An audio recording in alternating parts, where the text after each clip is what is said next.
जय हिंद साथियों।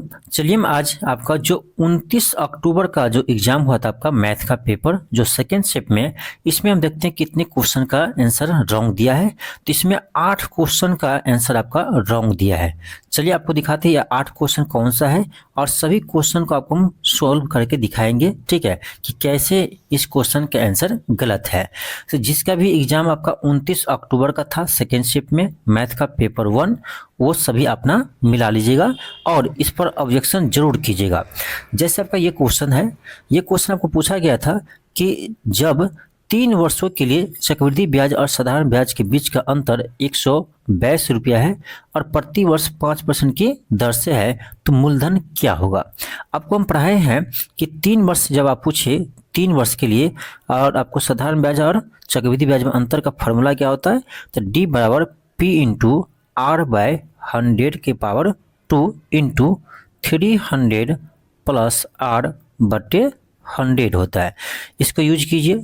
अंतर कितना है, 122 है।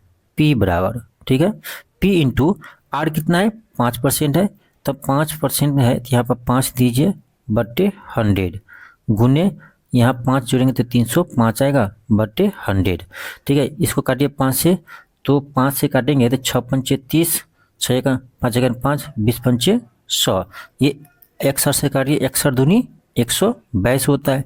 यहाँ से काटिए 20 पंचे 100 होता है, तो ये आपका यहाँ 2 बराबर P इंटू 200 का स्क्वायर, 20 का स्क्वायर कितना था 400 होता है, इंटू कितना है 20 है। तो यहाँ से आप गुना कीजिए तो कितना आएगा आपका, P का मान आएगा आपका 4 दूनी 8 दूनी 16, यानी यहाँ से आएगा मूलधन आएगा कितना 1600, ठीक है, मूलधन आएगा 1600।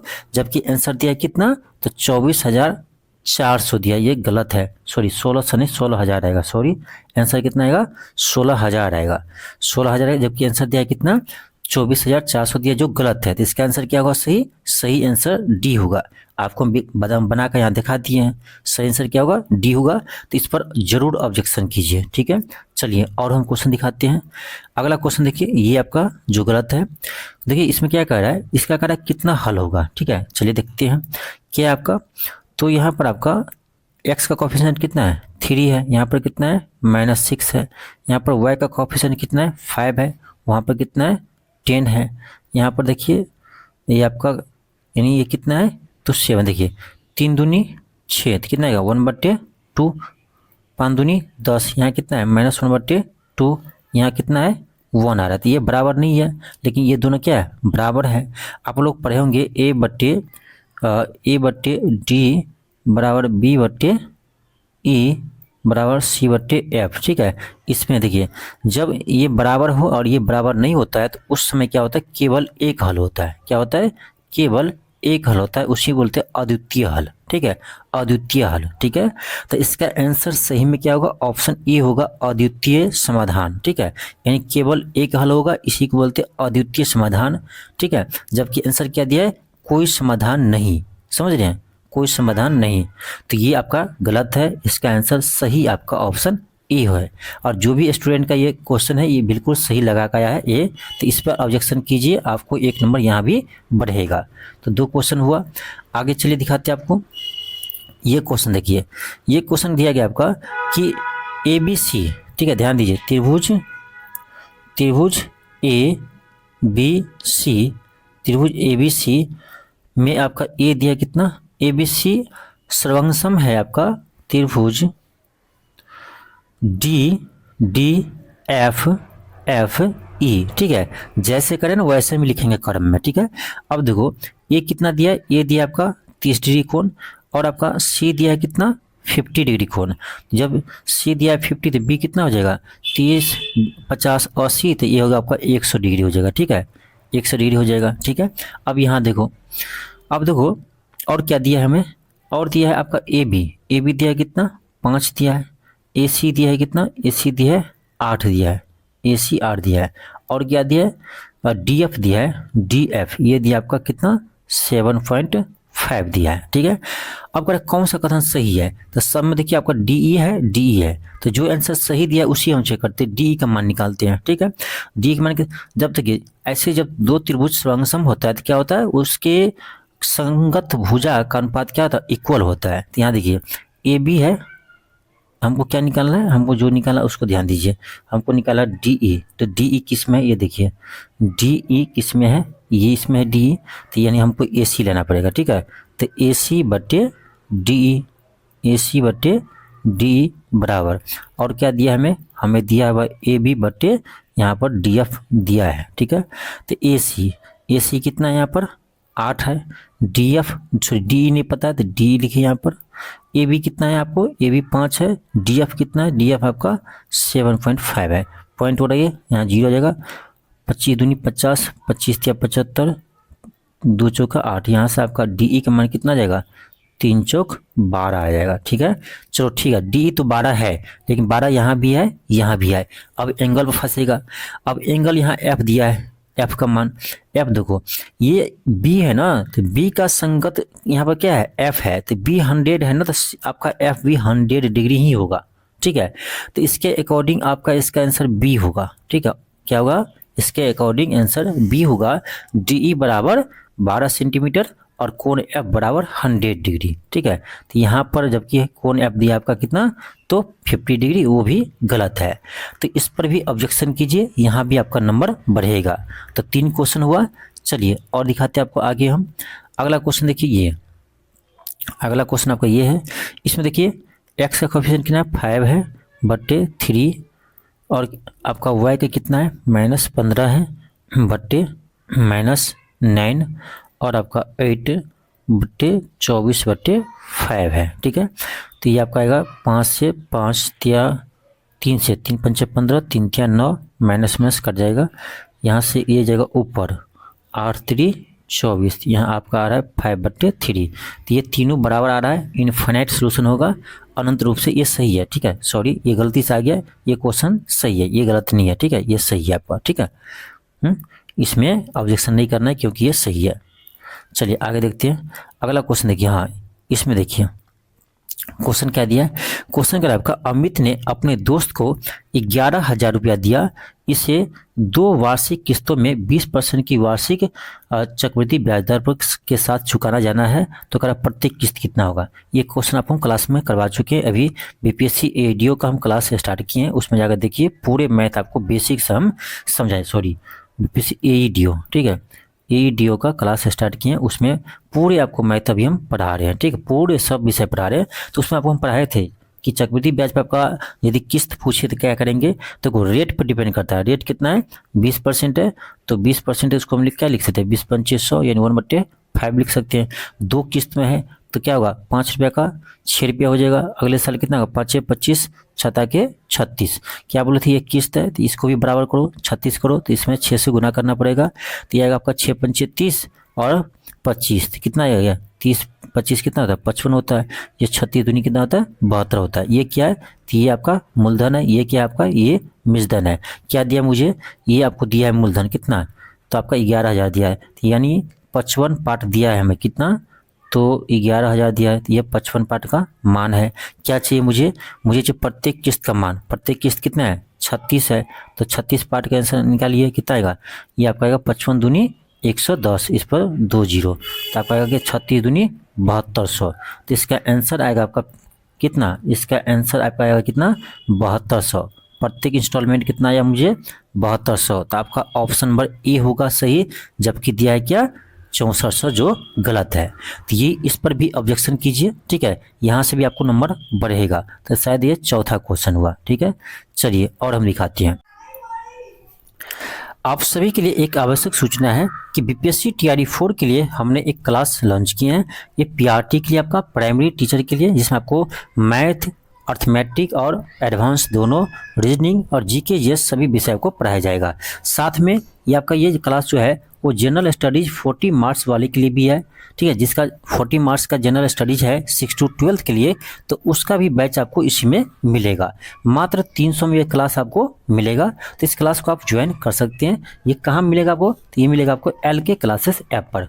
तो प्ले स्टोर जाइए और यहाँ पर LK क्लासेस सर्च कीजिए, आपको ये ऐप मिल जाएगा। इस ऐप को डाउनलोड कर लीजिए, वहीं पर आपको ये क्लास मिलेगा मात्र 300 में, और क्लास स्टार्ट हो चुका है, ठीक है। और एक और आपका है एक और आपको चालू किए हैं, ये आपका है बीपीएससी टीआरई 4 के लिए क्लास 6 to 8 और 9 to 10 यानी टीजीटी, ठीक है। उसके लिए आपका मैथ का फुल कोर्स लेकर आए हैं, जिसमें आपको अर्थमेटिक और एडवांस दोनों मैथ आपको पढ़ाया जाएगा चैप्टर वाइज, ठीक है। तो मैथ किसी को स्ट्रॉन्ग करना है तो आप क्लास ज्वाइन कर सकते हो। इसका भी फी आपका मात्र 300 है और पूरे बेसिक से आपको समझाया जाता है, ठीक है। तो यहाँ से आप क्लास ज्वाइन करते हैं तो आपका मैथ 100% स्ट्रॉन्ग हो जाएगा, ठीक है। देखो बहुत समय लगता है खोजने में कि किसका आंसर गलत है, ठीक है। मुझे स्टूडेंट भेज रहे हैं तो भेजते हैं, तो मुझे स्टूडेंट जब भेज रहे हैं तो मैं उसको बताता हूँ कि कौन कौन सा क्वेश्चन पर ऑब्जेक्शन करना है, ठीक है। जैसे ये क्वेश्चन है, देखिए आप भी भेज सकते हैं, ठीक है। आपके पास यदि पेपर है इसके अलावा तो आप ना मुझे इस नंबर पर व्हाट्सएप कर सकते हो अपना क्वेश्चन पेपर, मैं बता दूंगा कौन कौन सा क्वेश्चन आपका, कौन कौन सा क्वेश्चन का आंसर गलत दिया है, कौन कौन सा क्वेश्चन पर ऑब्जेक्शन करना है, ठीक है। देखिए ये क्वेश्चन आपका है, कर एक बेलन का व्यास 28 सेंटीमीटर है। जब व्यास है 28 तो त्रिज्या कितना होगा, 14 होगा। इसकी ऊंचाई कितना है, 20 सेंटीमीटर है, ठीक है। ऊंचाई 20 सेंटीमीटर है। कर बेलन का कुल पृष्ठीय क्षेत्रफल क्या होगा। अब देखो बेलन का कुल पृष्ठीय क्षेत्रफल क्या होता है, तो नहीं याद है ना, तो आप बस ऐसे ध्यान रखिए। देखिए तो पृष्ठीय क्षेत्रफल आपका क्या होता है, 2 पाई RH होता है। अब देखो ये एक सर्कल, ये एक सर्कल, तो 2 हो गया, तो 2 वृत्त का क्षेत्रफल दे दीजिए यहाँ 2 पाई R स्क्वायर, ठीक है। तो यहाँ से हम कहेंगे तो क्या आएगा आपका 2 पाई R कॉमन कर लीजिए, R प्लस H आएगा। नहीं याद तो निकाल लेंगे, क्या दिक्कत है, ठीक है। 2 पाई, पाई का मान कितना होता है 22/7, R यहाँ पर कितना है 14 है, H प्लस R, H है 20, R है 14, तो सीधे लिख देते हैं 34, ठीक है। 7 दूनी 14 गुना कीजिए, 22 दूनी 44 दूनी 88, 88 को आप 34 से गुना कीजिए। चलिए ठीक है, आप गुना कीजिएगा बाद में, पहले आंसर जो दिया है उसको देखिए। इसका लास्ट डिजिट क्या है, 3 है। यहाँ पर लास्ट डिजिट क्या आएगा, 8 चौक 32, 2 आएगा लास्ट डिजिट, ठीक है। तो ये तो हो ही नहीं सकता है, ये हो ही नहीं सकता है, ठीक है। ऐसे भी इसको गुना कीजिएगा तो 2992 आएगा, ठीक है। गुना कीजिए 2992 आएगा, ठीक है। तो इसका भी सही आंसर आपका ऑप्शन बी होगा। देखिए स्टूडेंट ऑप्शन बी बिल्कुल सही लगाया है, ठीक है। तो ऐसे स्टूडेंट के साथ क्या होगा, हाँ अन्याय हो जाएगा। इसीलिए क्वेश्चन पर ऑब्जेक्शन कीजिए, ठीक है। ज़्यादा नंबर नहीं मतलब है, आपका कितना भी नंबर इससे मतलब नहीं है। यदि गलत दिया है आंसर तो ऑब्जेक्शन कीजिए, आपका और नंबर बढ़ेगा, ठीक है। हाँ जो 72, 73, 75 पर अटके हुए हैं ना, उसको तो ऑब्जेक्शन 100% करना है, ठीक है। आप ऑब्जेक्शन कीजिए। तो ये आपका शायद ये 5वां क्वेश्चन हुआ, ठीक है, जिसका आंसर रॉन्ग दिया है।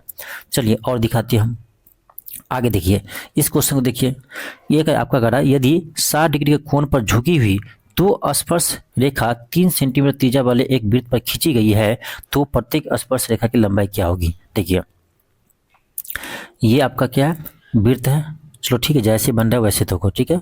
ये इस पर स्पर्श रेखा है 2, ठीक है। एक सेकेंड, किसी बिंदु से स्पर्श रेखा खींचिए, ठीक है, सॉरी, चलिए समझिए, ठीक है। ये स्पर्श रेखा है। अब देखो ये कितना दिया है मुझे, ये दिया है 60 डिग्री, ठीक है।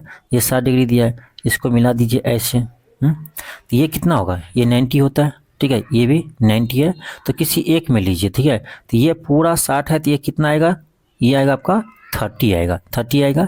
और क्या दिया है, ये 3 दिया है त्रिज्या, ठीक है। हमसे क्या पूछ रहा है, हमसे ये पूछ रहा है स्पर्श रेखा की लंबाई, ये x पूछ रहा है, ठीक है। तो इसका कैसे निकालेंगे, देखो किस में लेना है, ये देखो इसके इस एंगल के लिए ये क्या हुआ, ये लंब हो गया और ये आधार हो गया, तो tan थीटा लीजिए। तो tan 30 बराबर क्या होगा, लंब बटे आधार। लंब कितना आपका 3 है, आधार कितना है x, यानी यही तो आपका क्या है स्पर्श रेखा लंब है, ठीक है। और tan 30 का मान कितना होता है, √1/√3 होता है। अब देखो यहाँ से क्या आएगा आपका x मान कितना आएगा, 3√3 आएगा, यानी स्पर्श रेखा की लंबाई कितना आ रहा है, 3√3 आ रहा है, जो कि किस ऑप्शन में है, डी में है। तो ये आपका ऑप्शन डी सही होगा, तो इसका भी आंसर गलत दिया है। तो ये आपका कितना क्वेश्चन हुआ, 6 क्वेश्चन हुआ अभी तक, जिसका रॉन्ग आंसर है। आपको सारा क्वेश्चन हम सोल्व करके दिखाते हैं, ठीक है। आप लोग भेजिए ना मुझे, मेरे व्हाट्सएप भेजिए, सारा काम दिखा देंगे आपको किसमें कितना क्वेश्चन रॉन्ग है। तो अभी अब तक आपका 6 क्वेश्चन मिल गया। चलिए एक क्वेश्चन देखिए, ये आपका रीजनिंग का क्वेश्चन है। यहाँ क्या है, 3 है, यहाँ 10 है, यहाँ 24 है, यहाँ आपका 45 है। अब देखिए रीजनिंग है ना, तो उसमें जो लॉजिक लगेगा उसको लगाएंगे, ठीक है। हाँ तरीका बहुत सारे होता है बनाने का, ठीक है, लेकिन सिंपली देखिए आप अंतर कीजिए, तो 10 में से 3 को घटिए कितना आएगा, 7 आएगा। यहाँ देखिए अब 24 में से 10 को घटाइए कितना आएगा, 14 आएगा। 45 में से 24 को घटाइए कितना आएगा, 45 में से 24 घटाएंगे कितना आएगा, ये आपका 21 आएगा। तो यहाँ हम देख रहे हैं साफ साफ दिख रहा है, यहाँ 7 का अंतर है तो आगे इसका 2 गुना 7 दूनी 14 का अंतर है, इसका आगे इसका 3 गुना 7 3 21 का अंतर है, तो आगे कितना होना चाहिए, 7 चौक 28 का अंतर होना चाहिए जिस क्रम में चल रहा है। तो 28 का अंतर होना चाहिए, तो अगला संख्या आपको 45 प्लस 28 होना चाहिए। तो 8 5 13 4 2 6 1 7 73 होना चाहिए। 73 की ऑप्शन में नहीं है, ठीक है। तो 73 की ऑप्शन में नहीं है तो हो सकता है किसी और लॉजिक से इसको बनाया होगा, ठीक है। चलिए दूसरा लॉजिक लगाते हैं हम। दूसरा लॉजिक लगाते हैं, कितना था, 3 10 24 और 45।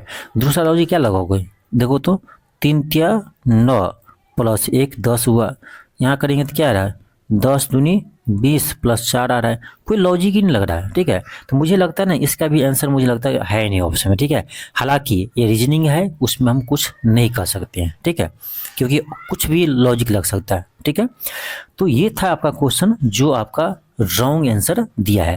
तो इस पर ऑब्जेक्शन कीजिए, आपको 6 से 7 क्वेश्चन आपको बढ़ जाएंगे, ठीक है। कम से कम 6 क्वेश्चन तो जरूर आपको बढ़ेंगे, इस पर ऑब्जेक्शन करते हैं तो, ठीक है। ये आपका 29 अक्टूबर का पेपर हुआ था सेकेंड शिफ्ट में, पेपर 1, ठीक है।